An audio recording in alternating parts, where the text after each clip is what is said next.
Assalomu alaykum hammaga. Bugun Windows Action zo'r sayt topdim. Bu yerda yaxshi exercise'lar bor ekan.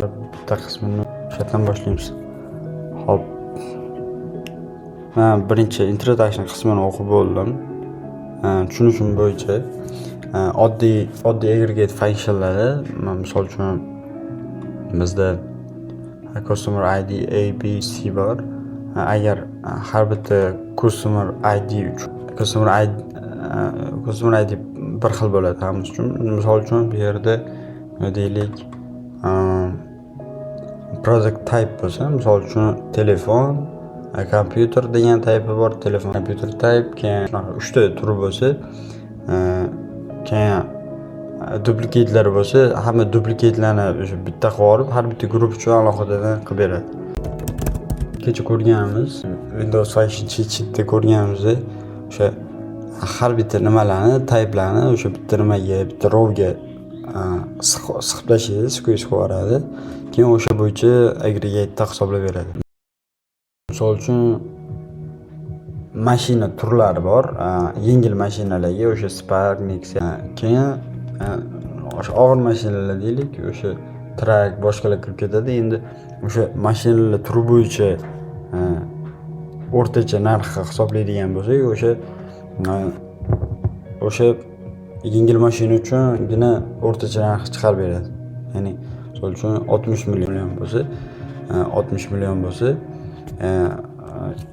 og'ir mashinalar uchun 100 million bo'lishi mumkin. Faqat shu ikkita row chiqarib beradi bizda. Lekin Windows Functionda har bitta nima turi bo'yicha chiqarib beradi. Ya'ni mashina turi bo'yicha, misol uchun yengil mashina Spark 60 million, yengil mashina Nexia 60 million, har bitta row uchun chiqarib beradi. Buni Windows Function deb atalishining asosiy sababi o'sha har bitta nimaga qarab ketadi. Har bitta rowga qo'shib ketadi. Misol uchun bu bitta window hisoblanadi. Keyingilar tushuntiradigan bo'lsam, hozir bizda mashinalar turidagi yengil mashinalar bitta window hisoblanadi. Og'ir mashinalar bitta window hisoblanadi. O'shalar bo'yicha bizda nimalarni, aggregate functionlarni hisoblab beradi. Keyin har bitta row uchun qo'yib beradi. Hop, buni men o'zim bilgancha tushuntirib berdim. Endi qani haqiqiy nimasini calculation of specific row of rows called window they are related to the current row without collapsing your data. Ya'ni window functionlar maxsus rowlar guruhida calculationlar olib boradi. Ya'ni shu hozirgi rowga, mana shu hozirgi row qanaqa aloqasi, o'sha bir xil department, bir xil type, shunaqa. Group by which squares multiple rows in a single summary row, a window function lets you calculate some. Ya'ni aytyapti, group by multiple rowlarni o'sha qo'shib ko'rmasdan nima qilish imkon har bitta row bo'yicha o'sha summary qilishga imkon beradi. Misol uchun mana bu yerda aytgan linear group by approach collapse deydi. Rezultat sales uchun, bitta sales uchun, mana sales IT uchun chiqadi xolos, IT uchun 5.5, sales uchun 5.5. Endi window functionda qanaqa chiqadi? Har bittasi uchun har bitta window uchun hisoblangan. Endi har bitta nima uchun har bitta row uchun qo'yib beradi.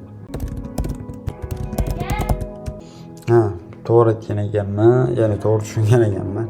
Shu bitta sales nimasi bitta window hisoblanadi, bitta ID nimasi bitta window hisoblanar ekan. Hop. Hozircha o'rganganlarim shu, lekin coding qismida praktik qilmadim. Shu joyda ham shunaqalarni o'rganib chiqdim. Har bitta bu yerda aytyapti, har bitta functionda over shu nimasi bo'ladi deyapti. Qani hisoblab ko'raman. Bu yerda aytyapti, har bitta total revenue'ni ko'rsatyapti. Har bitta row uchun. Bu yerda tepasida aytib o'tganda, agar hech qanaqa nima ishlatilmasa, kecha o'rganganda hech qanday haligi partition by ishlatilmasi hamma rowlarni bitta windowda hisoblaydi. O'shalar bo'yicha o'sha aggregate function misol uchun bu yerda o'chani type ham yo'q ekan, lekin misol uchun type qanday tur bo'lsa, agar partition by department yoki qanaqadir turi bo'yicha qilmasak, o'sha hamma nimalarni o'rtachasini hisoblaydi. O'shalar bo'yicha qo'yib yuboradi. Order tanlaymiz va or qaysi nimani buni kolon yoziladi. Hop, tushunishim bo'yicha hop har bitta row uchun total amount hisobla, ya'ni total amount hammasini qo'shib chiqib total revenue column sifatida har bitta nima uchun row uchun qo'yib ber. Buni o'qimadim hali, lekin qamiz. Horse tags, notice something interesting. Looking at total across all customers wasn't always helpful.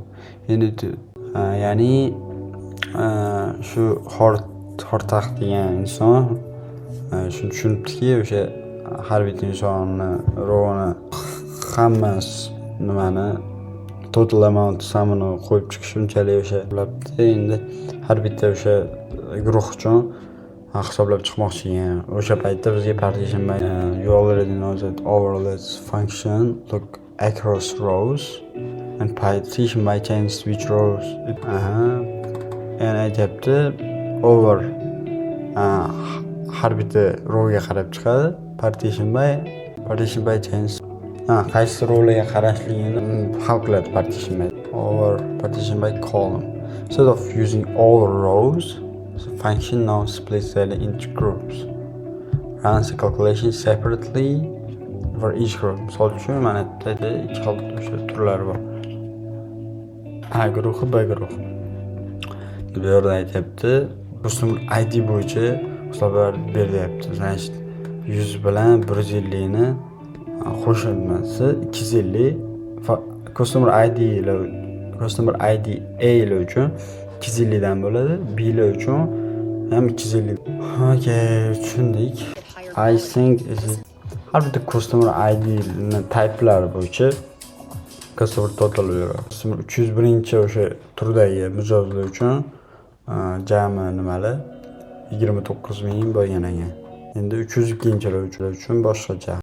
SQL order by in window functions controls the order by bilardik.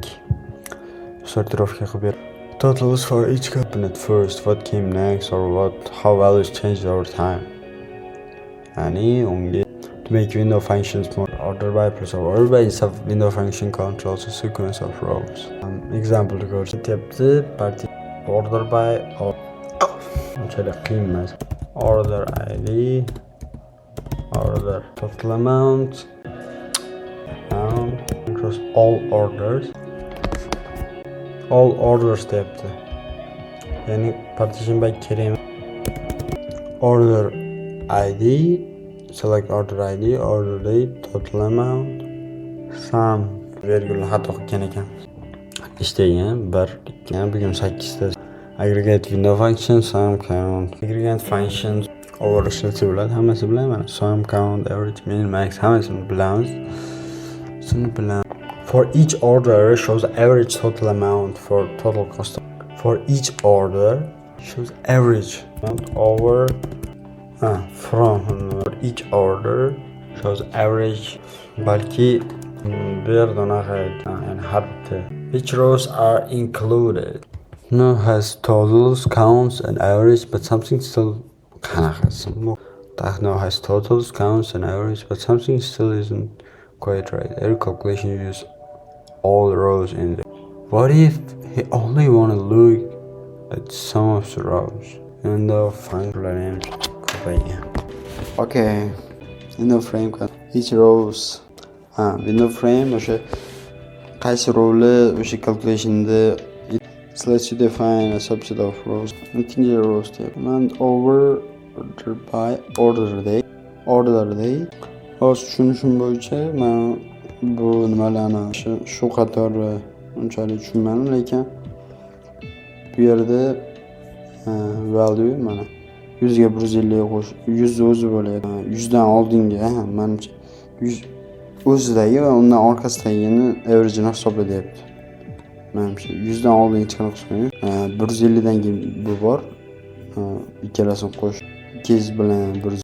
Keyin 200 bilan 50. Order by creates one row before one. Ya'ni bitta oldingi row bilan hozirgi row.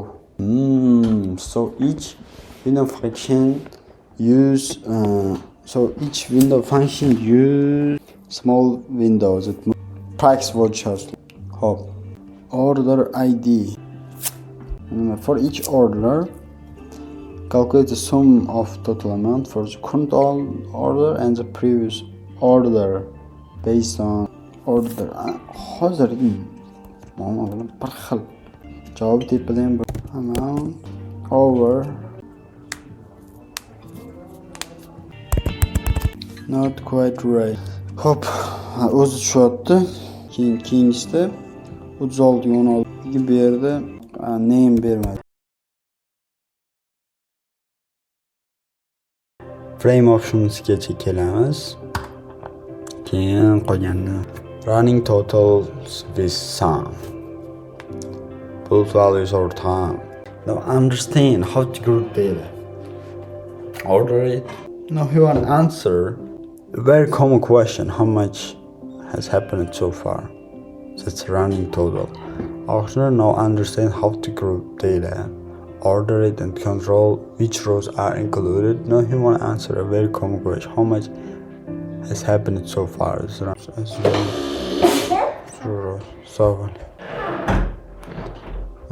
Example. Yani bitta aytibdi.